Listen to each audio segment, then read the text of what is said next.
Hello everyone, welcome back to our channel, your grammar buddy on YouTube.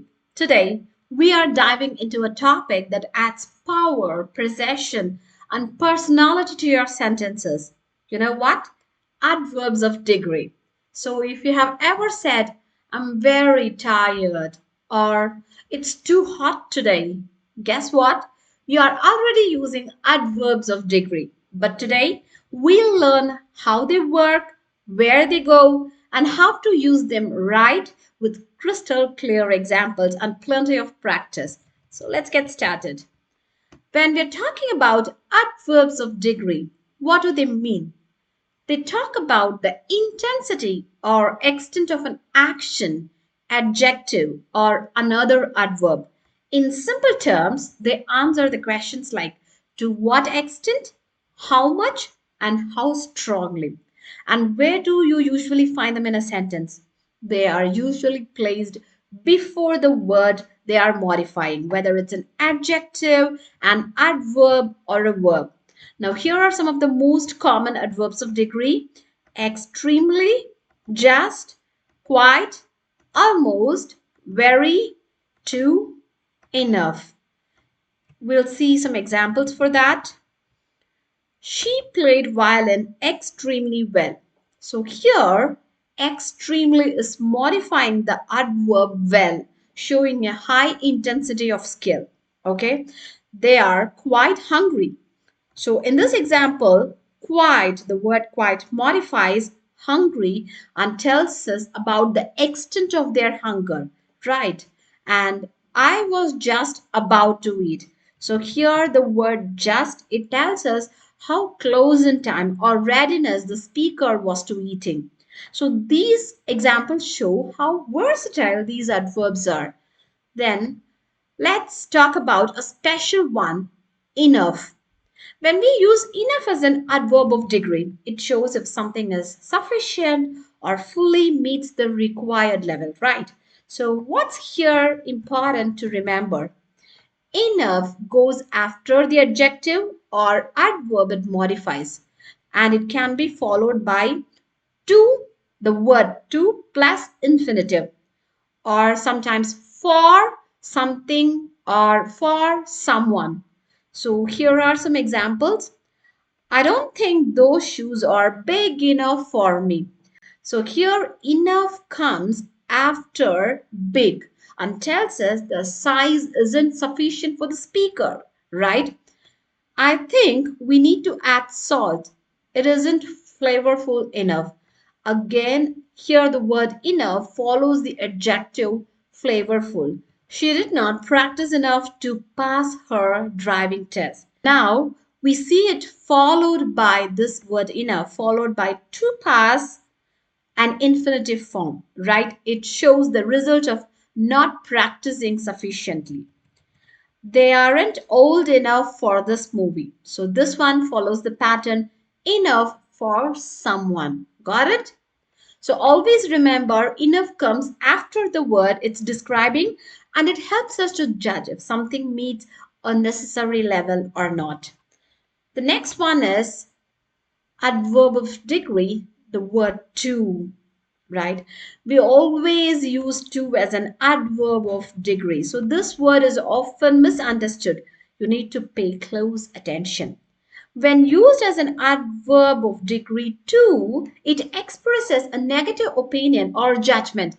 It means something is excessive and usually in a bad way. Be careful, you should not get confused it with something very neutral. Okay? To, the word to, it implies a problem or something which is undesirable. I'm too short to go on that roller coaster. So this means height is the problem here, right? And the person doesn't meet the requirement. She was too hungry to do any more work. So here the hunger is excessive and it interferes with work. The dessert was too sweet to eat. So here, this is not a compliment. It means the sweetness ruined the dessert. Okay? She's too old to read those books. Again, here too old suggests the books are no longer suitable. And you will often notice the word to followed by the infinitive to or for someone or something. So this helps link the problem to its effect or limitation. But hold on, there is another use of to, and this one is completely positive.